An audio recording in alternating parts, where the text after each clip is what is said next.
আসসালামু আলাইকুম, সবাই কেমন আছেন? আশা করি সবাই ভালো আছেন। দেখতে পাচ্ছেন একটা যে খাবারের জিনিস, এটা একটা ফ্রুট, বাদাম দিয়ে পুরো মনে করেন ভরপুর ফ্রুট বানানো হয়। এটা খাইতে হলে আপনাকে আসতে হবে অবশ্যই পুরান ঢাকা নাজিরা বাজার। এখানে এটা পাওয়া যায় ছুরিটোলা ব্রিজের নিচে।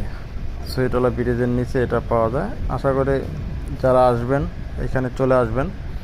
আর এটা খাইতে হলে আপনাদেরকে আসতে হবে রাত 9টার পর। 9টার আগে অবশ্য পাবেন না। দেখতে পাচ্ছেন যে অনেক কিছু দিয়ে, যে বাদাম, আইসক্রিম, ঠিক আছে, কাজু বাদাম, চীনা বাদাম, এগুলো দিয়ে মনে করেন এই ফ্রুটটা বানানো হয়। খুবই মজাদার একটা খাবার। এটার মূল্য হচ্ছে 120 টাকা। দেখেন কোয়ান্টিটিগুলো দেখেন, কাজু বাদামের কোয়ান্টিটি দেখেন। এটা অনেক কিছু দিয়ে মনে করেন একটা ফ্রুট বানানো হয়। খুবই মজাদার সুস্বাদু একটা খাবার। এটা মূল্য হচ্ছে 120 টাকা। আগে 100 টাকা ছিল, এখন 120 টাকা হয়েছে।